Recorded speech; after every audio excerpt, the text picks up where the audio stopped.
श्रीराम समर्थ श्रीराम। शुका सारिके पूर्ण वैराग्य जाचे, वशिष्ठा परिज्ञान योगेश्वराचे, कवी वाल्मिका सारिका मान्य ऐसा। नमस्कार माझा सद्गुरु रामदासा, मला वाटते गंतरित्वा बसावे, तुझ्या दासबोधासी त्वा बोध व्हावे। अपत्या परी पाववी प्रेम ग्रासा, महाराज या सद्गुरु रामदासा। जय जय रघुवीर समर्थ, सब संतन की जय। भारत माता की जय। श्रोता वक्ता श्रीराम समर्थ श्रीराम। उपस्थित सर्व आदरणीय साधक बंधू आणि भगिनींनो, श्री समर्थांनी केलेला दशक 9 समास 2 वरील जो बोध तो आम्ही अत्यंत श्रद्धेने निष्ठेने आपण ऐकत आहात। श्री समर्थ ओवी क्रमांक 32 पुढील भाग काय सांगतात आहे तो आज आपण श्रवण करणार आहोत। श्री समर्थांनी ब्रह्म कसं आहे, ते कसं ओळखावं, त्याची लक्षणं कोणती आहेत ते सारं सांगितलं। परंतु हे सांगत असताना शब्दांचा वापर केला। शब्द मायेच्या अधीन आहेत, शब्दाला मर्यादा आहेत। शब्द अर्थ सांगू शकतात, शब्द स्वरूप सांगू शकतात, शब्द लक्षणं सांगू शकतात, पण शब्द अनुभव देत नाहीत। म्हणून शब्दांची एक मर्यादा आहे, त्या मर्यादेच्या पलीकडे त्यांना जाता येत नाही। श्री समर्थ आम्हाला त्यासाठी स्वतः अनुभव घ्या असं सांगतात। पुढे काय म्हणतात आहे ते आपण श्रवण करूया। श्रीराम समर्थ श्रीराम। करावे तत्व विवरण, शोधावे ब्रह्म निर्गुण, पहावे आपणास आपण, म्हणजे कळे श्रीराम। जय जय रघुवीर समर्थ।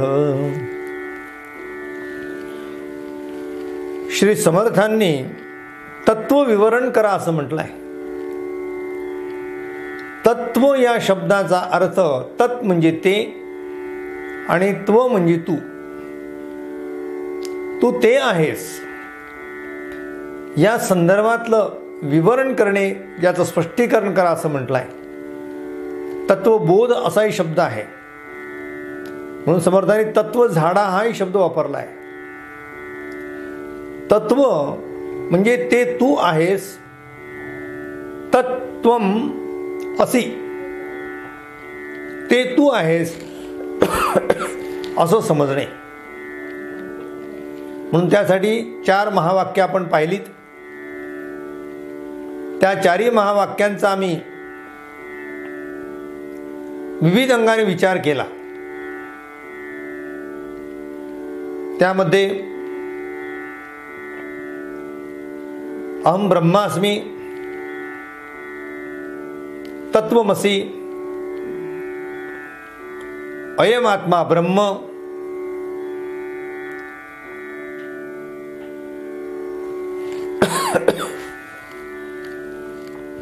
सर्वम खल्विदम ब्रह्म असे महावाक्य आम्ही पाहिलीत।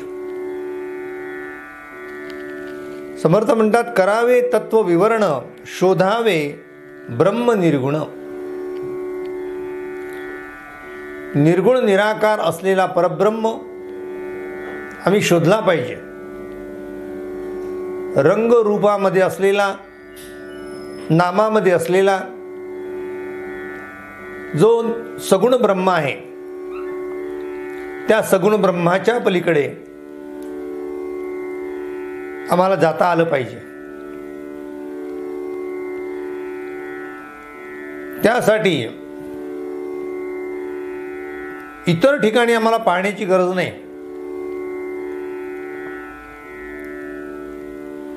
कारण इतर सर्वत्र आम्ही जर पाहत असू तर ब्रह्म सापडायचं नाही.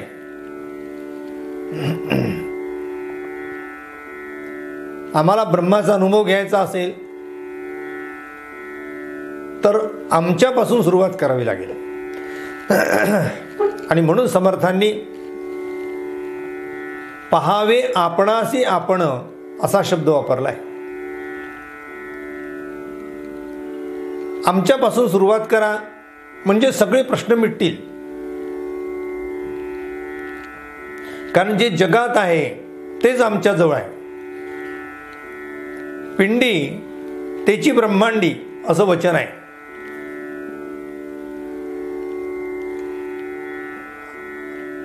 पाठ्यपुस्तकामध्ये एक सुंदरसा पाठ आला होता. त्या पाठामध्ये एक सुंदर दृष्टांत होता.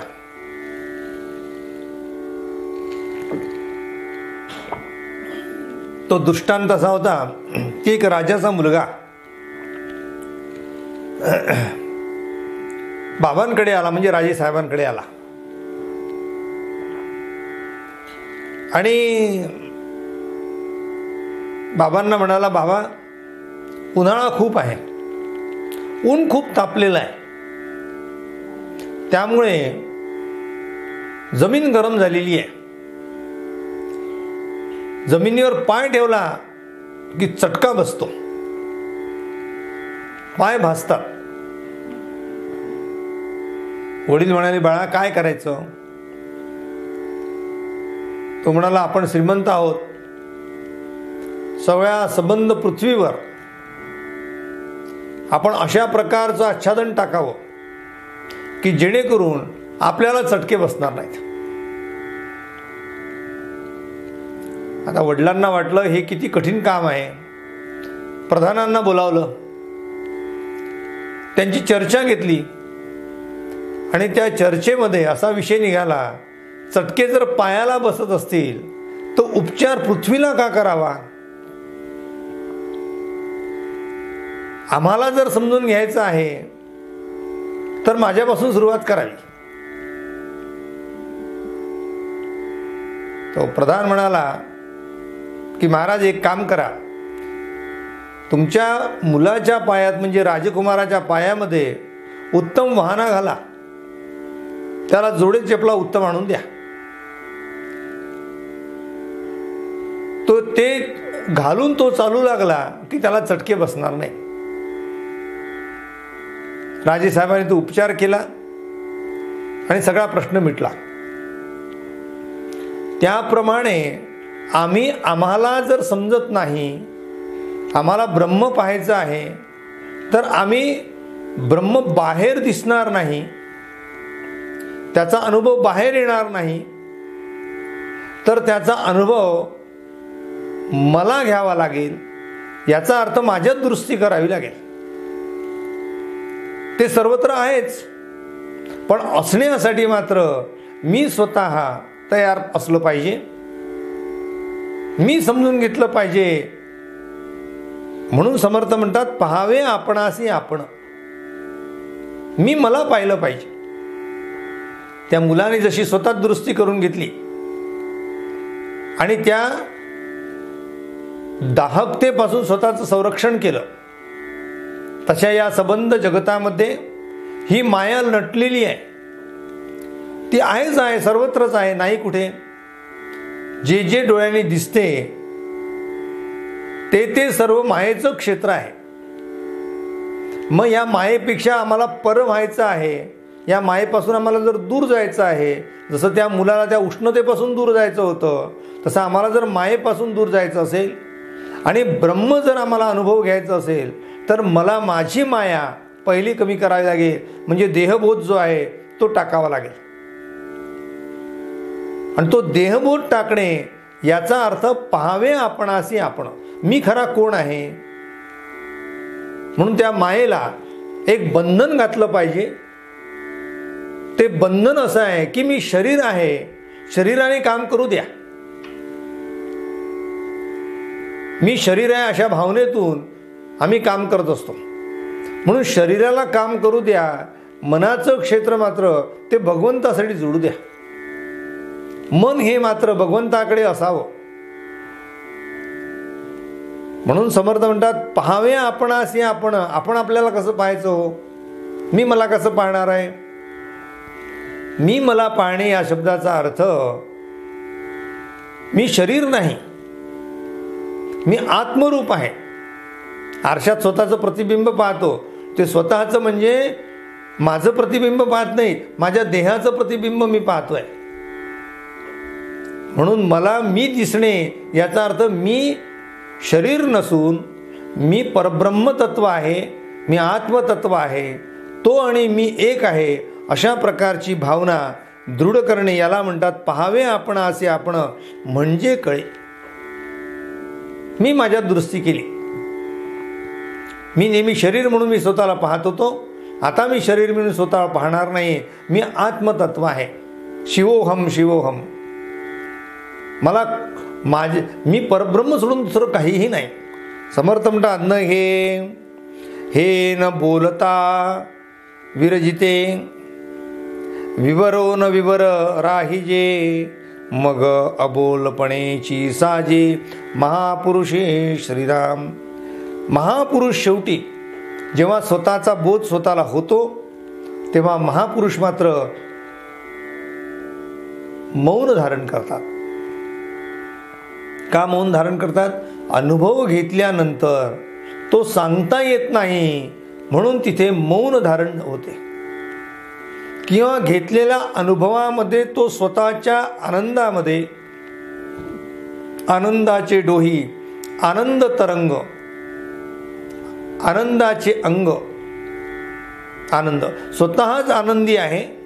मी माझं स्वरूप मी आता पाहिलेलं आहे, मला आता कशाची गरज आलेली नाही आहे, कारण माझ्याशिवाय जगात दुसरं काही नाहीच आहे. त्यामुळे द्वेष संपले, देह संपला, याचा अर्थ मोह संपला, लोभ संपला, कामक्रोधादी विकार संपले. मी मला पाहिलेलं आहे आणि आता मी ब्रह्म सोडून दुसरं काहीही नाही. अशा प्रकारची भूमिका संत घेतात आणि म्हणून संत हे कायमस्वरूपी ब्रह्मानंदी लीन असतात. शब्दची निशब्द होती. शब्दाचं काम संपलं, कारण शब्द हे मायेचं क्षेत्र, ते मायेला पार केलेलं आहे. शब्दची निशब्द होती, श्रुती नेती नेती म्हणती, हे तो आले आत्मप्रचिती, प्रत्यक्षात श्रीराम. प्रत्यक्षाला प्रमाणाची गरज नसते. जेव्हा मी पाहिलं, ते पाहिलं हे सांगण्यासाठी प्रमाण सिद्ध नाही. हे अशा प्रकारचं आत्मतत्व आहे, याचा अनुभव आम्ही घेतला, पण सांगता येत नाही. वेद आणि श्रुती सुद्धा म्हणतात ते नेती नेती, असे नव्हे, असे नव्हे, न येती न येती, असं नाही आहे, असं नाही आहे.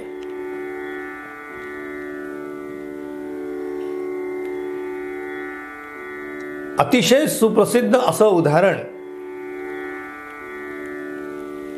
महानुभव पंथामध्ये पूज्यपाद चक्रधर स्वामींचं आहे. पूज्यपाद चक्रधर स्वामींनी दृष्टांत कथा एक दिली होती. ते म्हणतात 4 आंधळे होते. त्या गावामध्ये एक हत्ती आला. 4ही आंधळ्यांनी एकमेकाशी चर्चा केली की सारं गाव लोटलेलं आहे हत्ती पाहण्यासाठी, आपण सुद्धा गेलं पाहिजे.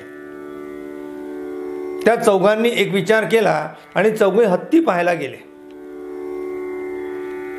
हत्ती पाहायला गेल्यानंतर आता ते आंधळे, त्यामुळे आंधळे असल्यामुळे हातांच्या स्पर्शाने वस्तूची पाहणी करणे म्हणून त्यांनी हाताच्या स्पर्शाने त्या हत्तीला हात लावला, हत्तीला स्पर्श केला. एकाने स्पर्श केला, तो पायाला स्पर्श केला आणि तो हसला आणि तो म्हणाला, हत्ती खांबासारिका. तो दुसरा तिथे गेला की हत्ती खांबासारखा आहे का, तर तो जिथे पोचला ती त्याची शेपूट होती. त्या शेपटेला हात लावल्याबरोबर तो म्हणाले, हत्ती खराट्यासारिका. तिसरा गेला, त्याने पोटाला हात लावला आणि तो म्हणे, हत्ती भिंतीसारिका. चौथा म्हणाला की अहो तो खांबासारखा नाही, तो खराट्यासारखा नाही, तो भिंतीसारखा नाही. चौथा म्हणाला, हत्ती सुपासारिका. तेव्हा या चौघांमध्ये पाचवा जेव्हा डुळस गेला तेव्हा त्या डुळसाने सांगितलं की तुम्ही तुमचा अनुभव सांगितलेला आहे, पण हत्ती असा नाही, असा नाही, असा नाही. नेती नेती, नेती नेती म्हणजे असा नाही आहे. तसं परब्रह्म तुम्हाला जाणवलं ते तसं नाही आहे, ते एक परब्रह्माचं रूप आहे. तसा तो हत्तीचा तो एक अवयव आहे. या सगळ्या अवयवांचा एक संच केला, या सगळ्यांनी मिळून हत्ती होतो. तो म्हणाला, कसा होतो? तो म्हणाला, हत्ती आम्हाला पाहायचा असेल तर आम्हाला या सगळ्या अवयवांचं एकत्रीकरण तेही प्रत्यक्ष डोळ्यांनी पाहावं लागेल, अन्यथा तुम्हाला हत्तीची कल्पना येऊ शकणार नाही. त्याप्रमाणे ब्रह्माला पाहण्यासाठी जाताना वेद आणि श्रुती म्हणतात, असं नाही, असं नाही. आम्ही किती त्याच्यावर तर्क केले, किती विचार केला, किती काही केलं, तरी ब्रह्म हे कसं आहे, ते ब्रह्मासारखं आहे, ते ज्ञानचक्षुनी आम्हाला पाहावं लागेल, त्याशिवाय कळायचं नाही. म्हणून हे तो आले आत्मप्रचिती प्रत्यक्ष. आता ज्ञान दृष्टीने पाहिल्यामुळे मला त्याचा आता अनुभव आला. प्रचित आलिया अनुभव, प्रचित आलिया अनुमान, हा तो प्रत्यक्ष दुराभिमान. तरी आता मी अज्ञान, मज काहीच न कळे श्रीराम. आता प्रचित आल्याने अंदाज काय कामाचा? अनुभव ज्याला आलेला आहे तो अंदाज सांगेल का? नाही. हा तो प्रत्यक्ष दुराभिमान, जो सांगतो याचा अर्थ त्याला जरी कळलं असेल तरी त्याला जे कळलं तो शब्दात सांगू शकत नाही. शब्दाला मर्यादा आहे, तो अनुभव देऊ शकत नाही. त्यासाठी ते ज्ञान प्राप्त करायला आम्हाला तो स्वतः अनुभव घ्यावा लागेल. मी लटका, कारण अनुभव घेणारा कोण आहे? देह. देहाच्या आतमध्ये अहंकारी असलेला मी. मी लटका, माझे बोलणे लटके, मी लटका माझे चालणे लटके, मी माझे अवघेची लटके, काल्पनिक श्रीराम. इथे प्रकृतीचा स्वभाव आहे, मी आणि माझे. मी म्हटलं की प्रथमा विभक्ती येते आणि माझे म्हटलं की षष्ठी विभक्ती येते. आणि षष्ठीचा अर्थ तर नाही, पण षष्ठीला आम्ही कारण असं म्हणतो, कारण ते साधन आहे. जसं मी आणि माझा हात, मी हा कर्ता आहे आणि माझा हात, या ठिकाणी ही षष्ठी विभक्ती झाली आहे, कारण मी आणि माझा हात भिन्न आहे. आणि षष्ठी जिथे येते त्या ठिकाणी ते साधन असते आणि साधनाला साध्य कधीच म्हणता येत नाही. माझ्या हाताने लिहितो, मी लिहितो, पण हाताने याचा अर्थ त्या साधनाने. तसं साधनाच्या माध्यमातून एखाद्या गोष्टीचा जर आम्ही अनुभव घेतला असेल तर तो समर्थ म्हणतात हे सगळं लटकं काम होईल. मी माझा काय अनुभव घेणार? मी लटका, कारण मीच खोटा आहे तर माझं साधनही खोटं आहे. मीच नाही आहे तर माझा हात कुठला आहे? मी लटका, माझे बोलणे लटके, कारण अहंकारी जीव म्हणतोय मी. मी लटका माझे चालणे लटके, मी माझे अवघेची लटके काल्पनिक श्रीराम. मी सगळं काल्पनिक आहे. मज मुळीच नाही ठाव, माझे बोलणे अवघेची वाव. वाव म्हणजे खोटं. हा प्रकृतीचा स्वभाव, प्रकृती लटकी श्रीराम. म्हणून प्रकृती आणि पुरुष असे दोन शब्द आम्ही मागे पाहिले आहे. माझे बोलणं, माझं चालणं, माझं विचार करणं हे सगळं लटकं का आहे? कारण ज्याला मी म्हणतो तो देहच मुळात लटका आहे. आणि तो लटका देह कशाचा आहे? तर तो एक प्रकृतीचा स्वभाव आहे. प्रकृती दिसते, ब्रह्म दिसत नाही. म्हणून प्रकृती ही मुळात लटकी आहे, ती वाव आहे, ती खोटी आहे. त्यातलं ब्रह्म खरं आहे. त्याला ब्रह्मला आम्ही पुरुष असं म्हटलं आहे. प्रकृती आणि पुरुष त्याचंच वर्णन समर्थ पुढे करतात. प्रकृती आणि पुरुष या दोहोस जेथे निरास, तेथे मी पण विशेष हे केवी घडे श्रीराम. जिथे प्रकृती आणि पुरुष या दोन्ही गोष्टी जिथे निराश होतो याचा अर्थ समता. दोन याचा अर्थ द्वैत. मी आणि परब्रह्म इथे द्वैत आलेला आहे. आत्मा आणि परमात्मा द्वैत आलेला आहे. देह आणि आत्मा द्वैत आलेला आहे. प्रकृती आणि पुरुष द्वैत आलेला आहे. या द्वैताच्या पलीकडे गेल्यानंतर याचा अर्थ या दोघांचाही निराश झाल्यानंतर जिथे एकच राहिला आहे, ज्याला अद्वैत म्हटलं आहे, एकच राहिला आहे, त्या ठिकाणी मी पण सुद्धा राहत नाही. मी पण सांगण्यासाठी सुद्धा राहत नाही. जेथे मी पण विशेष हे केवी घडे. हे कसं शक्य आहे? मी पण हे विशेष कसं शिल्लक राहील? विशेष या शब्दाचा अर्थ जे शेष राहते त्याला विशेष म्हणतात. आपण गणित सोडवताना खाली भाग जर 100% म्हणजे 5ला 5ने भागितलं तर खाली किती उरतात? 0 उरतात. त्या शून्याला आम्ही निःशेष भाग तुटला असं म्हणतो. निःशेष या शब्दाचा अर्थ जिथे शेष शिल्लक नाही, खाली काहीच नाही. जिथे प्रकृती संपली, जिथे पुरुषही संपला, तिथे खाली काय राहिलं? भाग निश्चयच तुटला ना. शिल्लक काहीच राहिलं नाही. जिथे शिल्लक काहीच राहिलं नाही तिथे विशेष कसं शिल्लक राहील? आणि विशेष हे शेषाचाच एक अंश आहे. पहा, पुन्हा लक्षात घ्या, जे विशेष आहे तो शेषाचा एक अंश आहे. ज्याप्रमाणे आम्ही पाहतो की हवा म्हटलं किंवा वायू म्हटलं तर हे व्यापकत्व आहे. पण त्या वाऱ्यातून, वायूतून, हवेतून आम्ही एक घटक काढला, मग त्यातला ऑक्सिजन काढला असेल, हा विशेष आहे. नायट्रोजन काढला असेल, तो विशेष आहे. कारण तो त्यातला विशेष भाग आहे, त्यातला एक अंश बाजूला काढलेला आहे. त्याप्रमाणे मीपणा, हा मी जो आत्मतत्व आहे हे ब्रह्मातून बाहेर काढलं तर द्वैत निर्माण होते. म्हणून त्याला बाहेर काढता येत नाही. कारण तिथे प्रकृती संपून जाते, तिथे पुरुषही संपून जातो, तिथे काहीही शिल्लक राहत नाही. त्यामुळे मीपणा ठाईच मुरून जातो, अहंकार शिल्लक राहत नाही.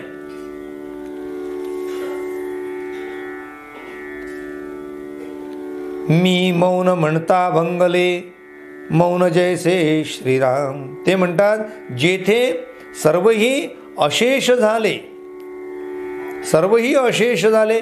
अशेष म्हणजे शेष शिल्लक राहिले नाही, ते सगळं संपलं आहे, त्याचा लय झाला. अशेष होणे म्हणजे लय होणे. जेथे सर्व अशेष झाले. काय अशेष झालं? सर्व या शब्दामध्ये प्रकृती आणि पुरुष दोन्ही शेष संपलं.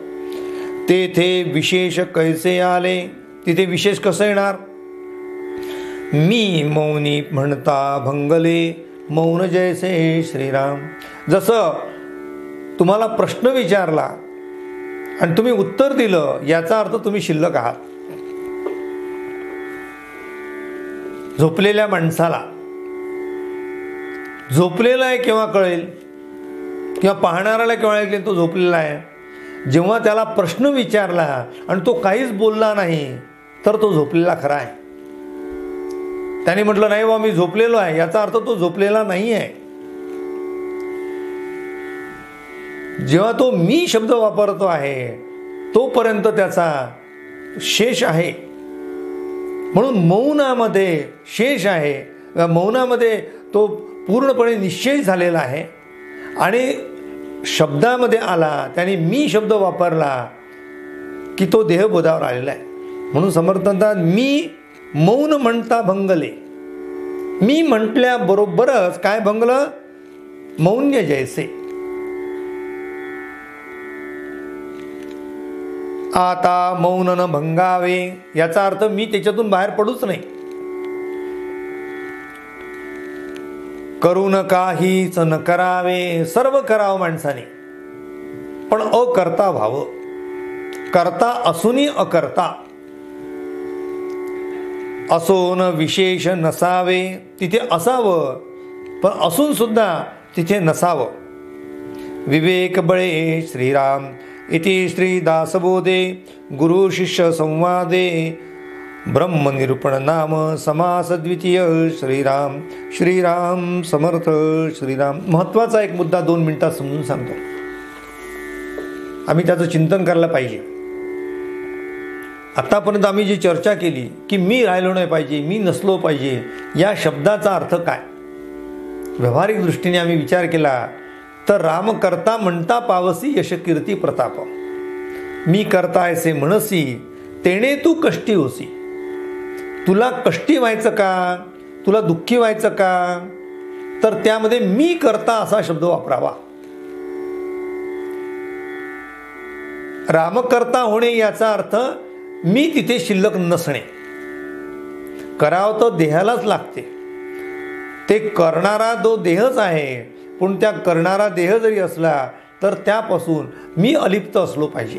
जेव्हा मी अलिप्त असतो तेव्हा कर्माची बाधा होत नाही, कर्म बाध्य होत नाही, कर्म आपल्याला त्रस्त करत नाही. कर्म तेव्हा त्रस्त करते जेव्हा मी शिल्लक असतो. म्हणून संतांनी कर्म करू नका असं म्हटलं नाही आहे. तुमचं विहित कर्म जे आहे, तुमचं जे कर्तव्य कर्म आहे ते कर्म तर तुम्हाला करावंच लागणार आहे. पण ते करत असताना मात्र करता तुम्ही होऊ नका, करता रामाला करा, करता भगवंताला करा. कारण खरंच पहा, करणारे तुम्ही कोण हो? तुम्ही काय, मी काय, जगात कोणी पण काय, कोण करणार आहे इथे? तो त्यामध्ये तो आत्माराम वास करतो आहे म्हणून देह चलित होतो आहे. तो देह चालतो आहे म्हणून देहाकडनं काम होते आहे. आणि देहाकडनं काम होते आहे तर त्याचं करते पण खरं ते ब्रह्माकडे जाते, ते तुझ्याकडे येत नाही. जेव्हा तुझ्याकडे येते तेव्हा आपण दुःखी कष्टी होतो, किंवा माझ्याकडे येते जेव्हा दुःखी कष्टी होतो. ते करते पण भगवंताकडे गेलं तर कुठल्याही प्रकारचा इथे आपल्याला त्याचा त्रास होत नाही, त्याची बाधा होत नाही. म्हणून मी करता ऐसे म्हणसी तेणे तू कष्टी होसी. म्हणून तो अहंकार टाकला की आपल्याला भगवत रूप होता येते. अशा प्रकारे समर्थांनी याचं वर्णन केलं आहे. राहिलेला भाग उद्याच्या निरूपणात पाहू. आपल्या सर्वांच्या हृदयस्थ असलेल्या परमेश्वराला विनम्र अभिवादन करतो आणि आजची निरूपण सेवा येथेच संपन्न करतो. उपासनेला दृढ चालवावे, भूदेव संतासी सदा नमावे, सत्कर्मयोगे वय घालवावे, सर्वामुखी मंगल बोलवावे. जय जय रघुवीर समर्थ. श्रीराम समर्थ श्रीराम. भारत माता की जय. श्रोता वक्ता श्रीराम समर्थ श्रीराम.